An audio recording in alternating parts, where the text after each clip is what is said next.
ഇന്നൽ ഹംദലില്ലാഹ് അൽഹംദുലില്ലാഹി റബ്ബിൽ ആലമീൻ വല്ലാഖിബത്തു ലിൽ മുത്തഖീൻ വലാ ഉദ്വാന ഇല്ലാ അലൽ ളാലിമീൻ വഉസല്ലി വഉസല്ലിമു അലാ അശ്റഫിൽ അംബിയാഇ വൽ മുർസലീൻ നബിയിനാ മുഹമ്മദിൻ വഅലാ ആലിഹി വഅസ്ഹാബിഹിൽ ഫായിസീന ബിരിദല്ലാഹ് اللهم صل على محمد وعلى آل محمد كما صليت على إبراهيم وعلى آل إبراهيم وبارك على محمد وعلى آل محمد كما باركت على إبراهيم وعلى آل إبراهيم إنك حميد مجيد. أعوذ بالله من الشيطان الرجيم. بسم الله الرحمن الرحيم. يا أيها الذين آمنوا اتقوا الله حق تقاته ولا تموتن إلا وأنتم مسلمون. بسم الله الرحمن الرحيم. ولو تقول علينا بعض الأقاويل لأخذنا منه باليمين ثم لقطعنا منه الوتين فما منكم من أحد عنه حاجزين. رب اشرح لي صدري ويسر لي أمري. സ്നേഹാദരണീയരായ സത്യവിശ്വാസി വിശ്വാസിനി സഹോദരങ്ങളെ, സർവലോക രക്ഷിതാവായ അള്ളാഹുവിന്റെ നിയമങ്ങളും നിർദ്ദേശങ്ങളും അന്ത്യപ്രവാചകൻ മുഹമ്മദ് മുസ്തഫ റസൂലുള്ളാഹി സല്ലല്ലാഹു അലൈഹി വസല്ലമയുടെ ജീവിതചര്യകൾ സ്വന്തം ജീവിതത്തിന്റെ എല്ലാ രംഗത്തും അള്ളാഹുവിനെ സ്നേഹിച്ചുകൊണ്ട് സ്വർഗം ആഗ്രഹിച്ചുകൊണ്ട് ജീവിതത്തിൽ പകർത്തണമേ എന്ന് ആദ്യമായി ഉണർത്തുകയാണ്, വസിയത്ത് ചെയ്യുകയാണ്. ഇന്ന് ലോകത്തുള്ള ഏറ്റവും നല്ല മതസന്ദേശങ്ങളിൽ പകരം വെക്കാനില്ലാത്തൊരു മഹത്തായ സന്ദേശമാണ് ഇസ്ലാമെന്നും ഇസ്ലാമിന്റെ കൊടികുത്തിയ ശത്രുക്കൾ പോലും ഒളിഞ്ഞും തെളിഞ്ഞും ഇസ്ലാമിന്റെ ആശയത്തെ ഇഷ്ടപ്പെട്ടുകൊണ്ടിരിക്കുന്നു എന്നുള്ളതും ആർക്കും നിഷേധിക്കാൻ പറ്റാത്തൊരു വസ്തുതയാണ്. പക്ഷെ ഇത്രയേറെ സമൂഹത്തിനിടയിൽ സ്ഥാനം മാറ്റങ്ങൾ ഉണ്ടാക്കാൻ സാധിച്ചിട്ടുണ്ടെങ്കിലും മുസ്ലിം സമൂഹത്തിലുള്ള ഭിന്നതയും തമ്മിലുള്ള പ്രശ്നങ്ങളും എങ്ങനെ ഈ മതത്തിന്റെ ഭാഗമായി എന്ന് ചിന്തിക്കുന്നവർ നമ്മളെ കൂട്ടത്തിലുണ്ട്. പ്രത്യേകിച്ച് നമ്മൾ ഓരോരുത്തരും ഏറെ സങ്കടപ്പെടുന്ന ഒരു വിഷയം,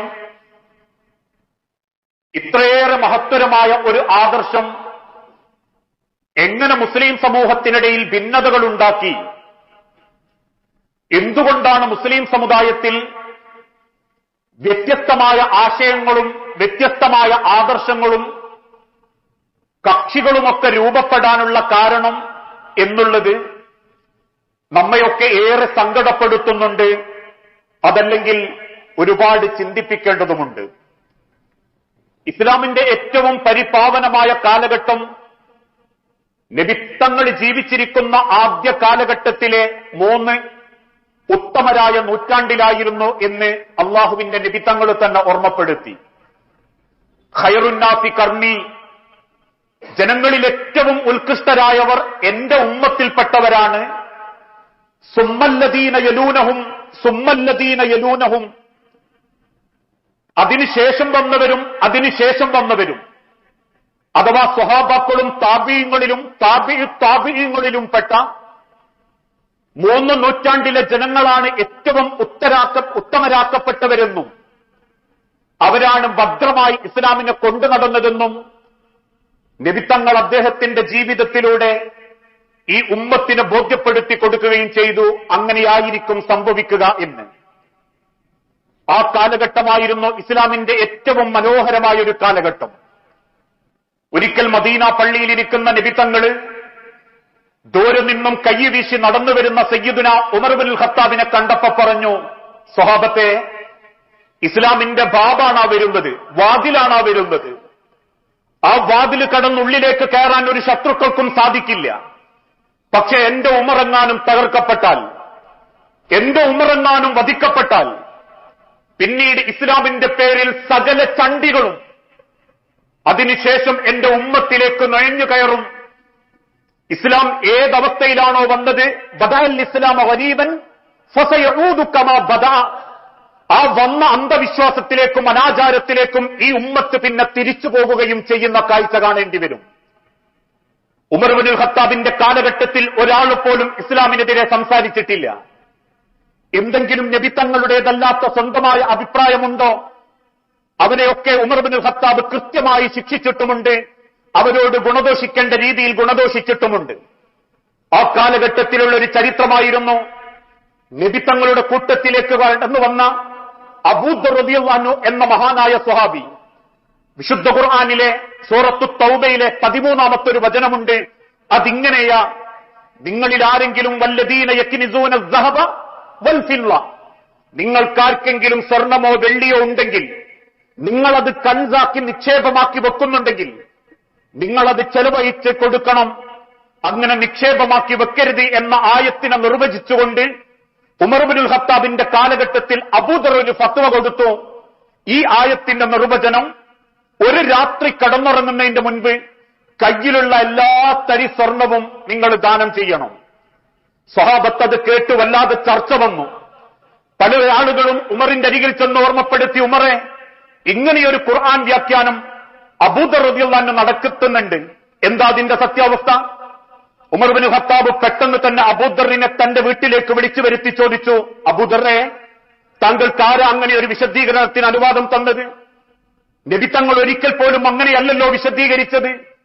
നിക്ഷേപമാക്കി ആർക്കും കൊടുക്കാതെ കെട്ടിപ്പൊട്ടി വെക്കരുതെന്ന് അള്ളാഹുവിന്റെ നബി തങ്ങൾ ഓർമ്മപ്പെടുത്തിയിട്ടുള്ളൂ. അതിനർത്ഥം ഒരു തരി പോലും ഒരു വീട്ടിൽ വെക്കാൻ പാടില്ല എന്നൊരു വ്യാഖ്യാനം എവിടുന്നാ അബൂദറെ താങ്കൾക്ക് കിട്ടിയത്?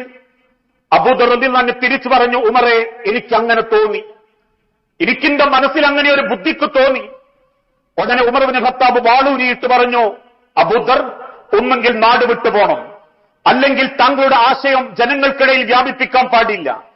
എന്റെ പ്രവാചകൻ പഠിപ്പിക്കാത്തൊരാശയം നബി തങ്ങളുടെ പേരിലേക്കെങ്ങാനും അബൂദറെ താങ്കൾ പറഞ്ഞാൽ എന്റെ വാളുകൊണ്ട് നിങ്ങൾക്ക് ഞാൻ മറുപടി തരും എന്ന് ഗുണദോഷിച്ചതുകൊണ്ടാ ലോകത്തിന്റെ നബി തങ്ങൾ ഓർമ്മപ്പെടുത്തിയതും ഉമറുള്ള കാലത്ത് ഒരിക്കലും ഇസ്ലാമിലേക്ക് തകർക്കപ്പെടുന്ന രീതിയിൽ ഒരു പ്രയാസങ്ങൾ വരികയില്ല.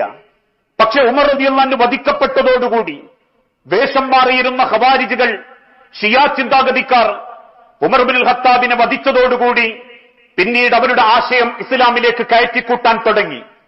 അവിടുന്ന് ഇങ്ങോട്ട് പിന്നീട് ഇസ്ലാമിൽ നിന്ന് ഉപേക്ഷിച്ചിരുന്ന പല അന്ധവിശ്വാസങ്ങളും ആ ഖവാരിജുകൾ ഇസ്ലാമിന്റെ പേരിൽ കയറ്റിക്കൂട്ടി.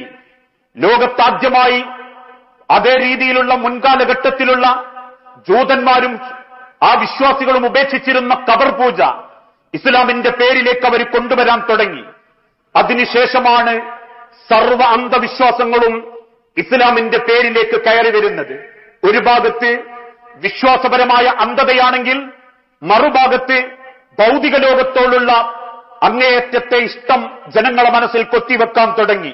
ഒരു ഭൗതികവൽക്കരണം, ഒരു ആർത്തി മനോഭാവം, ഈ ലോകത്ത് ജീവിക്കണം, ഇവിടെ ദൂർത്ത് കാണിക്കണം, ഇവിടെ അടിച്ചുപൊളിച്ച് ജീവിക്കണം, ലൈഫ് ഒരിക്കലേയുള്ളൂ എന്ന ചിന്തയും അതിനുശേഷം വിശ്വാസി സമൂഹത്തിന്റെ ഹൃദയത്തിലേക്ക് കുത്തിവെക്കാൻ തുടങ്ങി.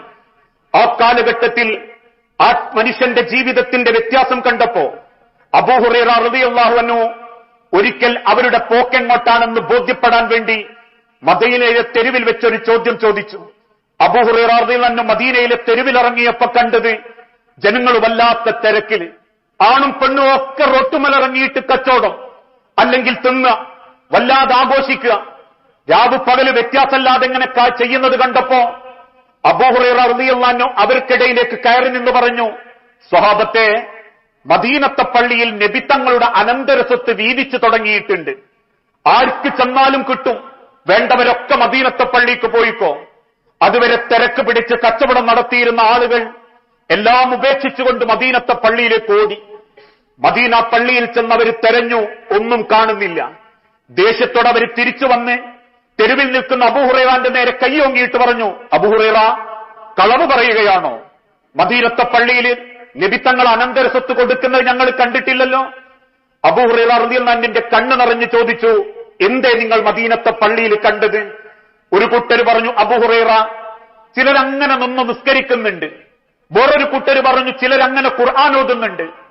മൂന്നാമത്തെ ഒരു കൂട്ടര് പറഞ്ഞു, പള്ളിയുടെ പല ഭാഗത്തിരുന്ന് നല്ല നല്ല കാര്യങ്ങൾ അവർ പരസ്പരം ഉപദേശിക്കുന്നുണ്ട്.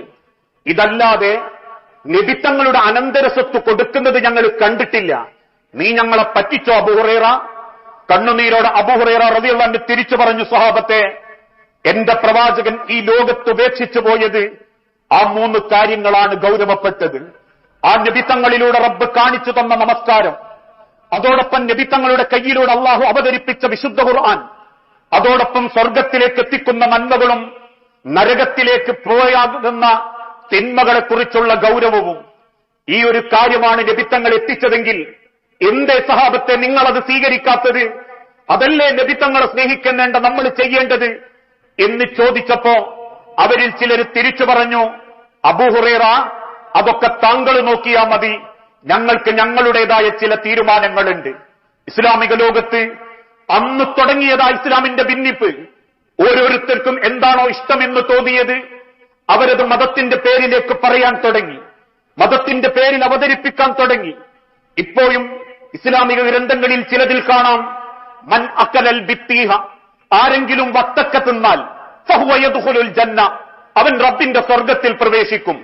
എങ്ങനെയാ ആ ഹദീസ് വന്നത് എന്ന് അന്വേഷിച്ച് പിന്നിലേക്ക് പോകുമ്പോ കാണാം, മദീനയിലെ തെരുവുകളിൽ കച്ചവടം നടത്തിയിരുന്ന ഒരു വത്തക്ക കച്ചവടക്കാരന് അവന്റെ വത്തക്ക വിൽപ്പന നടത്താതായപ്പോ അവന്റേതായ ഒരു വാക്കവനങ്ങ് പറഞ്ഞു, നബിത്തങ്ങൾ പറഞ്ഞിട്ടുണ്ട് വത്തക്ക തിന്നുന്നവൻ സ്വർഗത്തിലാണെന്ന്. ഇങ്ങനെയാ ഇസ്ലാമിൽ പലതും കയറി വന്നത്. ഇങ്ങനെയാ ഇസ്ലാമിന്റെ പേരിൽ പലതും പടച്ചുവിടപ്പെട്ടത്. ഇസ്ലാമിന്റെ പേരിൽ ഇന്ന് കാണിച്ചു കൂട്ടുന്ന സർവവൃത്തികേടുകൾക്കും വിദ്യാർത്ഥികൾക്കും അസല് ഏതെങ്കിലും ചില വ്യക്തികളിലേക്കോ വിശ്വസിക്കാൻ പാടില്ലാത്ത ചില ആളുകളിലേക്കോ എത്തുക എന്നല്ലാതെ ലോകത്തിന്റെ നബിത്തങ്ങളിൽ നിന്ന് സ്വഹീഹായി രേഖപ്പെടുത്തപ്പെട്ടതല്ലാത്ത സർവകാര്യങ്ങളും അതുകൊണ്ട് ആ ബിദ്അത്താണ് എന്ന് വിശദീകരിക്കപ്പെടാനുള്ള കാരണം ഇസ്ലാമിക ലോകത്ത് അതിന്റെ പേരിൽ കടന്നു വന്നതാ ഈ മാസത്തിന്റെ പേരിൽ കാണിച്ചു കൂട്ടുന്ന മൗലൂദിന്റെ പേരിലുള്ള ആഘോഷങ്ങൾ. ഇസ്ലാമിക ലോകത്ത് കേട്ടുകേൾവി പോലുമില്ലാത്ത ആദ്യത്തെ നബിത്തങ്ങൾ പഠിപ്പിച്ച 3 നൂറ്റാണ്ട്, ഖൈറുന്നാസി ഖർനി സുമ്മല്ലദീന യലൂനഹും സുമ്മല്ലദീന യലൂനഹും എന്ന് നബിത്തങ്ങൾ ഓർമ്മപ്പെടുത്തിയ ഈ 3 നൂറ്റാണ്ടിൽ ഈ ലോകത്ത് മൗലൂദിന്റെ പേരിൽ ഒരു ആചാരവും നടന്നിട്ടില്ല. അതുകൊണ്ട് ആ മൗലൂദ് സംഘടിപ്പിക്കുന്ന ഗ്രന്ഥത്തിൽ പോലും കാണാം, മൗലൂദ് കൈക്കൽ മുമ്പ് പതിവില്ലാത്തതാ, അത് ഹിജ്റ 300 ശേഷം ഇസ്ലാമിക ലോകത്തേക്ക് വന്നതാ എന്നത് ആഘോഷിക്കുന്നവർ തന്നെ രേഖപ്പെടുത്തിയിട്ടുമുണ്ട്. മറിച്ച് നബിത്തങ്ങളെ എങ്ങനെ സ്നേഹിക്കണം എന്നതിനെ തൊട്ട് കൃത്യമായി ഉലമാക്കൾ രേഖപ്പെടുത്തി തന്നു. ഒരു മനുഷ്യന്റെ ജീവിതത്തിലെ ഏത് രംഗത്തും ആ നബിത്തങ്ങൾ നമുക്ക് മാതൃക കാണിച്ചിട്ടുണ്ട്. വിശ്വാസരംഗം അന്ധതയിലും അനാചാരത്തിലും ഖബർ വിശ്വാസത്തിലും ജീവിതം നശിപ്പിച്ചുകൊണ്ടിരിക്കുന്ന മക്കയിലെ ജനതയെ നിങ്ങൾക്ക് റബ്ബ് കൂടെയുണ്ട് എന്ന് ബോധ്യപ്പെടുത്തിക്കൊണ്ടാണ് അള്ളാന്റെ നബിത്തങ്ങൾ ഈ ലോകത്തേക്ക് നിയോഗിക്കപ്പെട്ടത്.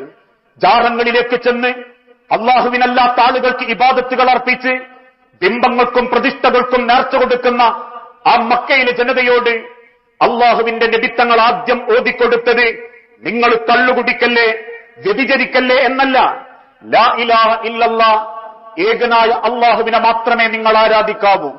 ജീവിതത്തിലൂടെ നബിത്തങ്ങൾ അവർക്ക് ബോധ്യപ്പെടുത്തി കൊടുത്തു. അതിനുശേഷം സഹാബത്തിന്റെ മാറ്റമോ, ചുട്ടുപഴുത്ത മണലാരണ്യത്തിൽ മലർത്തിക്കടത്തി നെഞ്ചത്ത് വലിയ പാറക്കല്ലുകൾ വെച്ചപ്പോ അടിക്കുന്ന ശത്രുവിന്റെ കണ്ണിന് നോക്കി ഒരു പാവം അടിമ തിരിച്ചു പറഞ്ഞത് അഹദ് അഹദ്, എനിക്കെന്റെ റബ്ബ് മതി എന്നാണെന്ന് ഇസ്ലാമിക ചരിത്രം നമ്മളെ പഠിപ്പിക്കുന്നുണ്ട്. ദിവസം 3 നേരം വസ്ത്രം മാറി ഭക്ഷണത്തിന്റെ ആധിക്യം കൊണ്ട് സുന്ദരനായിരുന്ന മിസ്അബ് റളിയല്ലാഹു അൻഹു നബിത്തങ്ങളുടെ തൗഹീദിലേക്ക് വന്നതിന് ശേഷം മരണപ്പെടുന്ന സമയത്ത് ഉടുത്തുണിക്ക് മറുതുണിയില്ലാതെ, മറമാടാൻ പോലും തുണിയില്ലാതെ മരണപ്പെട്ടു എന്ന് ഇസ്ലാമിന്റെ ചരിത്രം. മരണപ്പെടുന്നതിന്റെ തൊട്ടു മുൻപ് മക്കയിലെ തെരുവിൽ വെച്ച് ചിലര് ചോദിച്ചു, മിസ്അബേ, നിനക്ക് ഇസ്ലാമിൽ വന്നിട്ട് എന്ത് ഗുണം കിട്ടി എന്ന് ചോദിച്ചപ്പോൾ അദ്ദേഹം ജനങ്ങളോട് തിരിച്ചു പറഞ്ഞത്, സമ്പത്ത് നഷ്ടപ്പെട്ടാലും തൗഹീദ് നഷ്ടപ്പെട്ടിട്ടില്ലല്ലോ എന്ന് തിരിച്ചു പറഞ്ഞു എന്നും ഇസ്ലാമിക ചരിത്രത്തിൽ തെളിവുണ്ട്.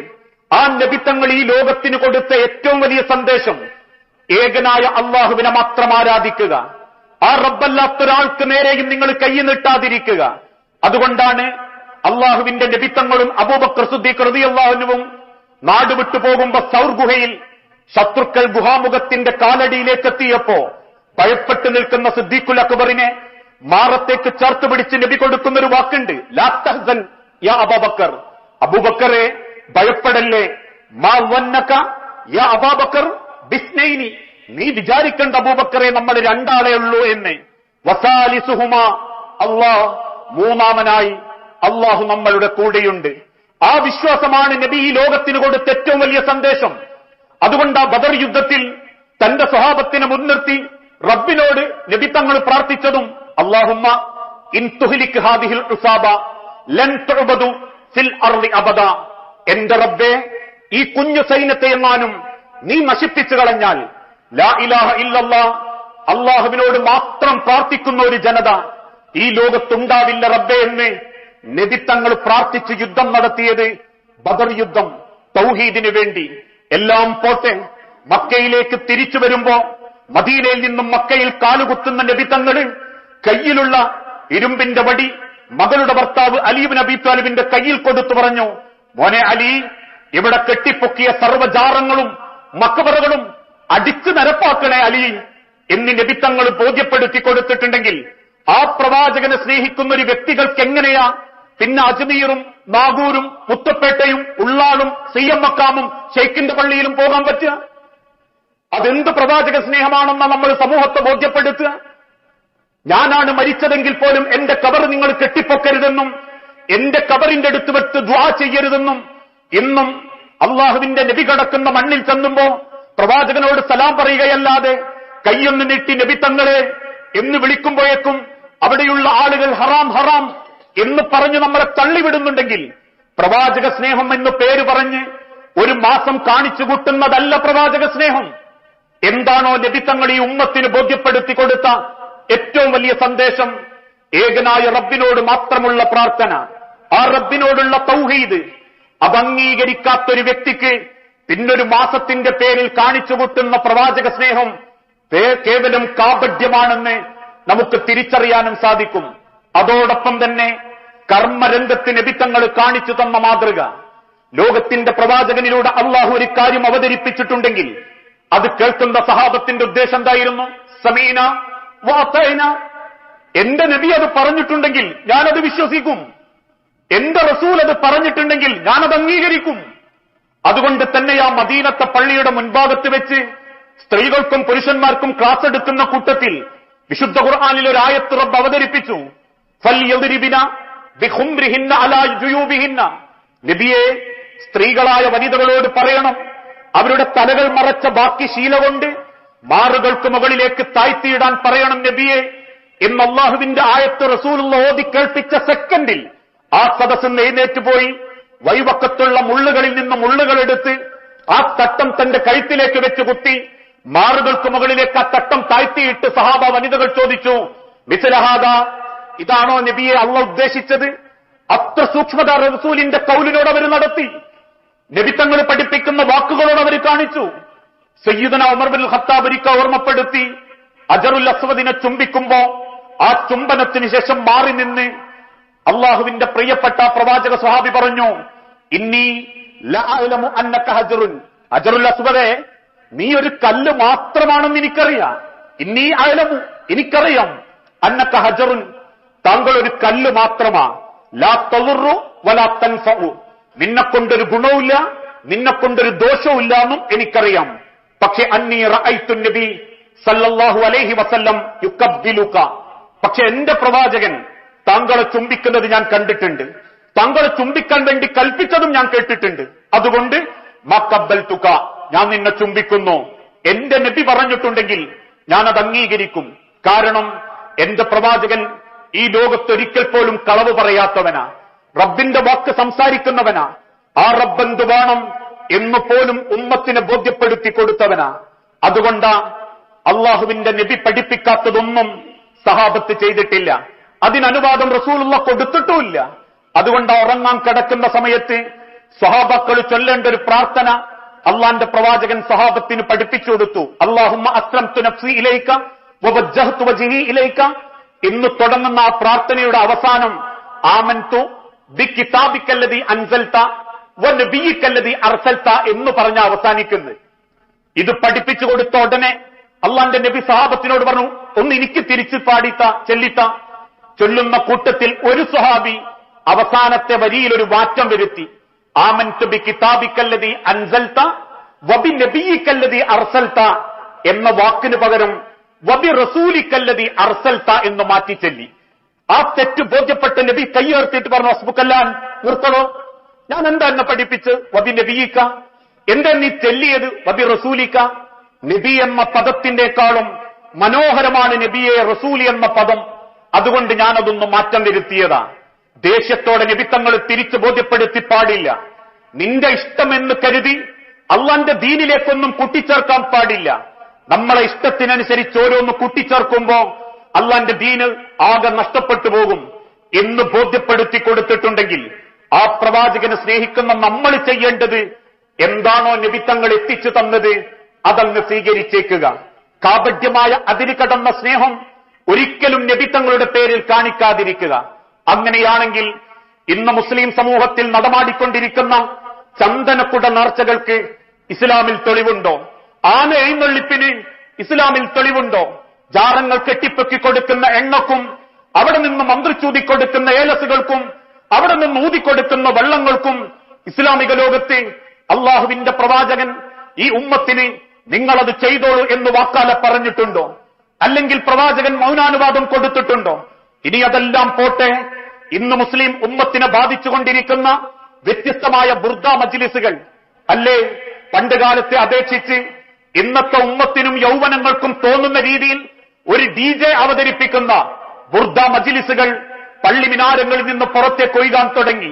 അർത്ഥമറിയാത്ത റസൂലിന്റെ പേരിൽ അർത്ഥമറിയാത്ത പല വാക്കുകളും അള്ളാന്റെ പ്രവാചകനെ റബ്ബിലേക്ക് ഏൽപ്പിച്ചു കൊടുക്കുന്ന, റബ്ബിന്റെ സ്ഥാനത്തേക്ക് ഉയർത്തുന്ന മൗലൂദ് വാക്കുകൾ ഉച്ചരിക്കാൻ തുടങ്ങി. നാരിയ സ്വലാത്തുകൾ, അതിനേക്കാൾ മറ്റുള്ള രീതികളുള്ളവർ. ഇതൊരു ഭാഗത്താണെങ്കിൽ നബിത്തങ്ങൾ പഠിപ്പിക്കാത്ത ആചാരം മരണാനന്തര വിഷയത്തിലും കാണിച്ചു കൂട്ടാൻ തുടങ്ങി. ലോകത്തിന്റെ പ്രവാചകന്റെ കാലഘട്ടത്തിൽ ആരാ നബിത്തങ്ങളുടെ നടത്തിയത്? പോട്ടെ, ജീവിച്ചിരിക്കുന്ന നബിത്തങ്ങൾ 6 മക്കളെയാ മറമാടിയത്. 3 ആൺമക്കളെയും 3 പെൺമക്കളെയും സ്വന്തം കൈകൊണ്ട് മറമാടിയതാ നബിത്തങ്ങൾ. ആ മറമാടപ്പെട്ട ഏതെങ്കിലും ഒരു മക്കളുടെ കബറിന്റെ അടുത്ത് അള്ളാന്റെ നബിത്തങ്ങൾ ഖുർആൻ ഓതാൻ പോയിട്ടുണ്ടോ? ആളെ വിളി ചോദിച്ചിട്ടുണ്ടോ? ഇവിടെ ഓതാൻ യാസീൻ നല്ലതായതുകൊണ്ട് ഞാൻ യാസീൻ കുറെ ഓതിക്കൊടുത്തു എന്നേതെങ്കിലും സഹാബത്ത് പറഞ്ഞിട്ടുണ്ടോ? 7 നടത്തിയിട്ടുണ്ടോ? 40 നടത്തിയിട്ടുണ്ടോ?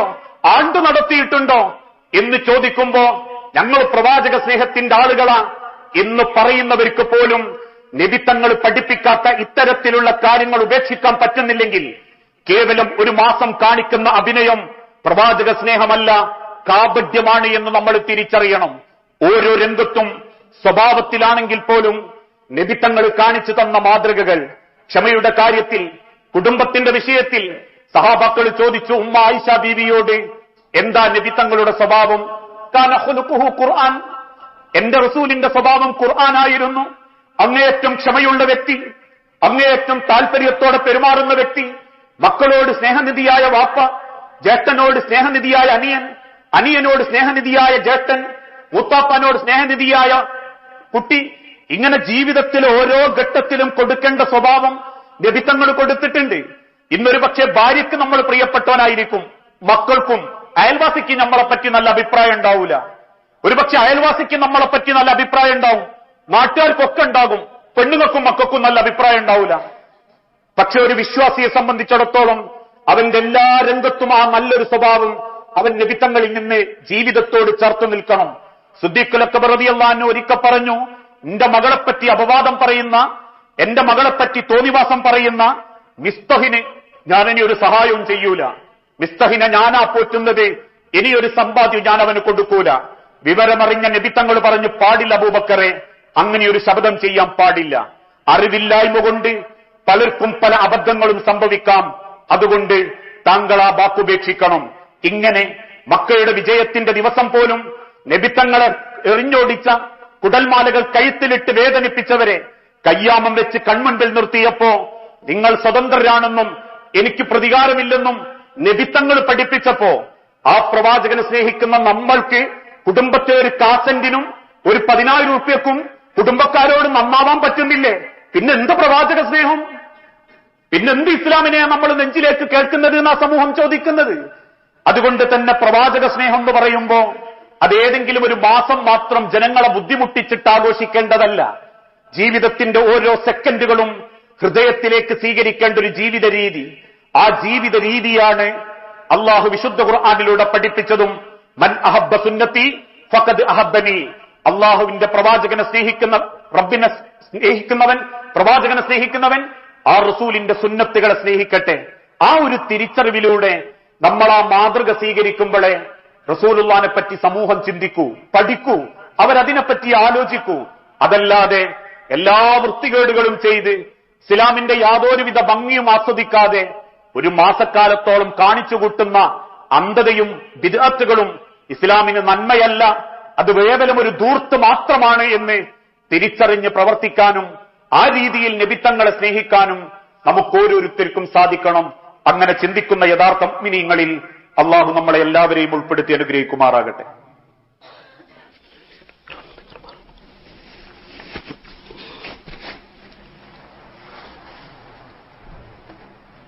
അൽഹംദുലില്ലാഹ് വസ്സലാത്തു വസ്സലാമു അലാ റസൂലിൽ അമീൻ വഅലാ ആലിഹി വഅസ്ഹാബിഹി അജ്മഈൻ. അമ്മാ ബഅദ്. യാ അയ്യുഹന്നാസ് ഊസീകും സാനിയം ബിതഖ്വല്ലാഹ്. ജീവിതത്തിന്റെ ഒരു രംഗത്തിലും അള്ളാഹുവിനെ മറന്നുപോകരുതേ എന്ന് എന്നോടെന്ന പോലെ നമ്മളിൽ ഓരോരുത്തരോടും വസിയത്ത് ചെയ്യുകയാണ്, ഉപദേശിക്കുകയാണ്. ഇന്നത്തെ കാലഘട്ടത്തിൽ ചില ആളുകളൊക്കെ ഇസ്ലാമിന്റെ ചില കാര്യങ്ങൾ സംസാരിക്കുന്ന സമയത്ത് ഒരൽപ്പം താല്പര്യത്തോടുകൂടി ചിലർ പറയും ഖുർആനും അള്ളാഹു ഒക്കെ ഓക്കെ, പക്ഷേ മുഹമ്മദ് നബിയുടെ ചില വാക്കുകളും അദ്ദേഹത്തിന്റെ ചില പ്രവർത്തനങ്ങളും നമുക്ക് ഈ കാലഘട്ടത്തിലും മനുഷ്യരോടും പറയാൻ പറ്റാത്ത കാര്യങ്ങളാണ്. ഇന്ന് ശത്രുക്കളുടെ വാക്കുകൾ ഏറ്റെടുത്തുകൊണ്ട് ചില മുസ്ലിം സമൂഹം തന്നെ സംസാരിക്കാറുണ്ട്. ഉദാഹരണമായി നബിത്തങ്ങളുടെ വിവാഹത്തെക്കുറിച്ച് പറയുമ്പോൾ മുസ്ലിം സമൂഹത്തിൽപ്പെട്ട ചില ആളുകൾ പറയും മുഹമ്മദ് നബി ആ 12 കല്യാണം കഴിച്ചിട്ടില്ലായിരുന്നെങ്കിൽ നമുക്ക് ശത്രുക്കളോടൊന്ന് വേഗം പിടിച്ചു നിൽക്കാനും ജയിക്കാനും പറ്റുമായിരുന്നു എന്നൊക്കെ പറയുന്നവരുണ്ട്. സത്യത്തിൽ പ്രവാചകൻ സല്ലല്ലാഹു അലൈഹി വസല്ലമയുടെ വിവാഹത്തെക്കുറിച്ചും എന്തിനാണ് ആ വിവാഹം നടന്നതെന്നതിനെക്കുറിച്ചും എങ്ങനെയാണ് ആ വിവാഹം നടന്നത് എന്നതിനെക്കുറിച്ചും അറിയാത്തതുകൊണ്ടാണ്. ഓരോ പത്നിമാരെയും നബി തങ്ങൾ വിവാഹം കഴിക്കുമ്പോഴുണ്ടാകുന്ന സാഹചര്യങ്ങളും ആയിഷ റളിയല്ലാഹു തആല പോലും റബ്ബ് നിശ്ചയിച്ച പ്രകാരം പിന്നീട് 76-ാമത്തെ വയസ്സിൽ ആയിഷ ബീവി മരണപ്പെടുന്നതുവരെ നമ്മുടെ ഉമ്മയിൽ നിന്നാണ് സഹാബാക്കൾ പ്രവാചകൻ സല്ലല്ലാഹു അലൈഹി വസല്ലമയുടെ കുടുംബ ജീവിതത്തെക്കുറിച്ച് പഠിച്ചതെന്നും ആ പഠനത്തിന് വേണ്ടിയാണ് റബ്ബ് ആ ഇണയെപ്പോലും തീരുമാനിച്ചതെന്നുമൊക്കെ പഠിക്കുമ്പോഴേ ഇസ്ലാമിന്റെ പ്രവാചകന്റെ ജീവിതത്തിൽ നിന്ന് പാഠങ്ങൾ ഉൾക്കൊള്ളാനും ആ ചരിത്രം ഒക്കെ തിരിച്ചറിയാനും സാധിക്കും. അതിനർത്ഥം ഇനിയുള്ള എല്ലാവരും 12 കെട്ടണം, അതിലുള്ളിലേക്കൊന്ന് ചെറിയ കുട്ടിയായിരിക്കണം എന്നൊന്നും നബി തങ്ങൾ എവിടെയും പറഞ്ഞിട്ടില്ല. 4 വരെ വിവാഹം കഴിക്കാമെന്ന് പ്രവാചകൻ സല്ലല്ലാഹു അലൈഹി വസല്ലമ പറഞ്ഞത് എല്ലാ മുസ്ലിങ്ങളും 4 പോയി കെട്ടണം എന്നുള്ള ഉദ്ദേശത്തിലല്ല. റോട്ടുമ്മക്കൂടെ നടന്നു പോകുമ്പം ഇവിടെ തുപ്പുക എന്നൊരു ബോർഡ് കാണുമ്പോ എല്ലാവരും അവിടെത്തി ഒന്ന് കുരച്ചു തുപ്പണം എന്നല്ല അതിന്റെ ഉദ്ദേശം. തുപ്പാൻ മുട്ടുന്നവർക്ക് അവിടെ ചെല്ലുമ്പോ ഒന്ന് തുപ്പാന്ന് മാത്രം.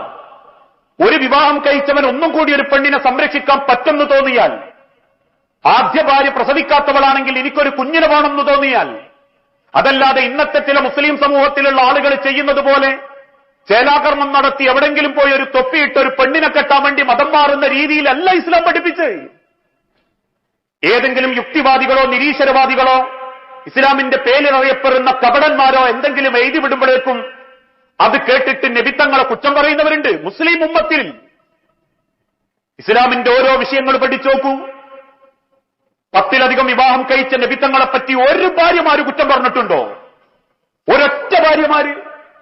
അള്ളാന്റെ പ്രവാചകൻ കൊടുത്ത ജീവിതത്തിന്റെ രീതി എങ്ങനെയാ?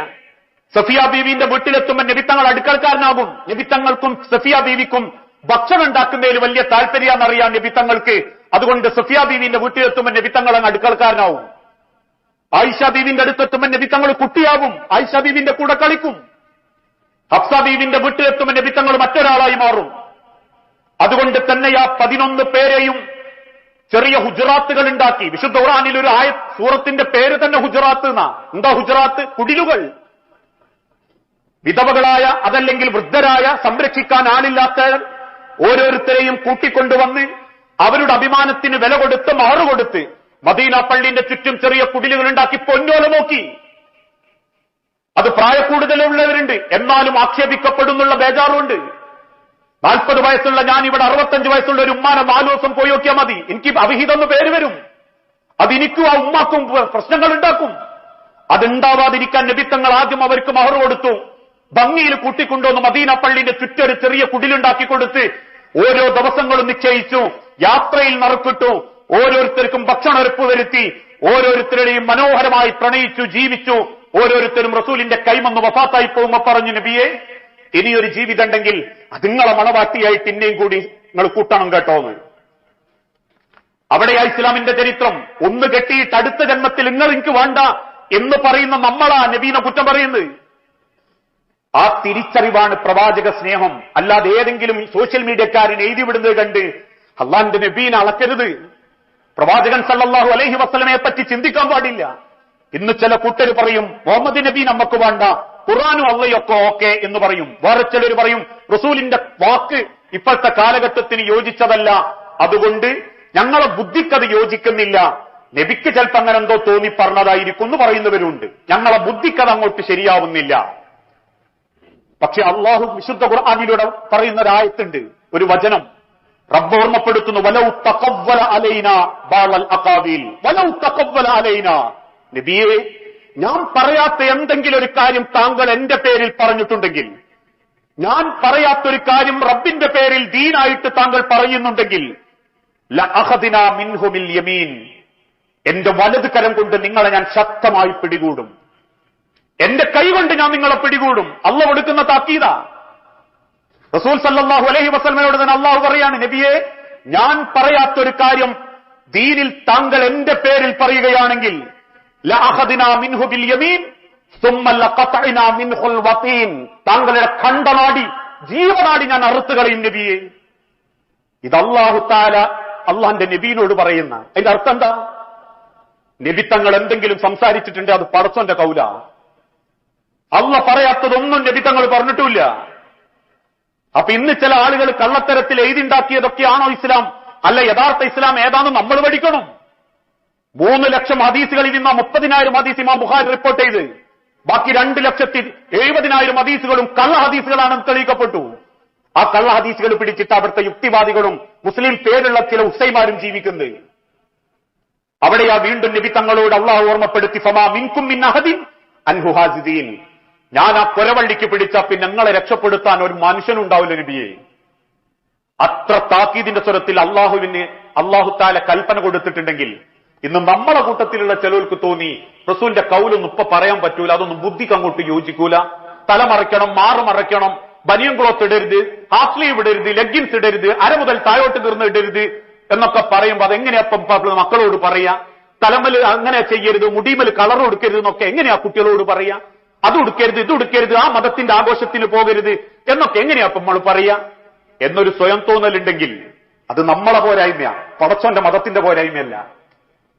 പ്രവാചകനെ സ്നേഹിക്കേണ്ടത് അള്ളാഹുവിന്റെ നബി അടഹിച്ചു തന്ന കാര്യങ്ങളിലൂടെയാണ്. ആ രീതിയിൽ പ്രവാചകൻ സല്ലല്ലാഹു അലൈഹി വസല്ലമയെ ഹൃദയത്തിലേക്ക് ചേർത്ത് വെച്ച് സ്വീകരിക്കുന്ന യഥാർത്ഥ മുഅ്മിനീങ്ങളിൽ അള്ളാഹു നമ്മളെ എല്ലാവരെയും ഉൾപ്പെടുത്തി അനുഗ്രഹിക്കുമാറാകട്ടെ. അറിഞ്ഞും അറിയാതെയും ചെയ്തു കൂട്ടിയിട്ടുള്ള സർവ്വ പാപങ്ങളും പുറത്ത് റബ്ബിന്റെ സ്വർഗത്തിൽ അള്ളാഹു ഇതേ രീതിയിൽ നമ്മളെ ഒരുമിപ്പിച്ചു കൂട്ടി അനുഗ്രഹിക്കുമാറാകട്ടെ. നാദാ, മക്കളില്ലാതെ പരീക്ഷിക്കപ്പെടുന്ന ഒരുപാട് കുടുംബങ്ങളുണ്ട് റബ്ബേ. മക്കളെന്ന് അനുഗ്രഹം നൽകി ഓരോ കുടുംബങ്ങളോടും നീ കാരുണ്യം കാണിക്കണമേ. അള്ളാഹുവെ, ചെറുതും വലുതുമായ പല അസുഖങ്ങളിലും ഏറെ പ്രയാസപ്പെട്ട് ജീവിക്കുന്നവരുണ്ട് നാദാ. എല്ലാ അസുഖങ്ങളും പ്രയാസങ്ങളും എളുപ്പം ശിഫ നൽകി ആരോഗ്യത്തോടെ ആഫിയത്തോടെ ജീവിക്കാൻ നീ തൗഫീക്ക് നൽകണമേ. അല്ലാഹുമ്മ ഗ്ഫിർ ലിൽ മുഅ്മിനീന വൽ മുഅ്മിനാത്ത് അൽ മുസ്ലിമീന വൽ മുസ്ലിമാത്ത് അൽഅഹ്യാഹു മിൻഹും വൽ അംവാത്ത് ഇന്നക മുജീബുദ് ദഅവാതി യാ ഖാദിയൽ ഹാജാത്ത്. اللهم اعز الاسلام والمسلمين واذل الشرك والمشركين. اللهم اجرنا من النار. اللهم اجرنا من النار. اللهم اجرنا من النار. അല്ലാഹുവേ, പ്രാർത്ഥിക്കണമെന്ന് വസിയത്ത് ചോദിച്ചവരുണ്ട്. അങ്ങേയറ്റം രോഗം കൊണ്ട് കഷ്ടപ്പെടുന്നവർ, വെന്റിലേറ്ററിൽ അടക്കം കിടക്കുന്നവർ, സ്വദേശത്തും വിദേശത്തുമുള്ള എല്ലാ രോഗികൾക്കും ഏറ്റവും ഹൈറായത് എന്താണോ റബ്ബേ, ആ ഹൈറായതിലേക്ക് നീ എളുപ്പം നൽകുകയും ക്ഷമയോടെ അതിനെ നേരിട്ട് ആഫിയത്തോടെ ജീവിതത്തിലേക്ക് തിരിച്ചു വരാൻ ഓരോ രോഗികൾക്കും നീ തൗഫീക്ക് നൽകണമേ.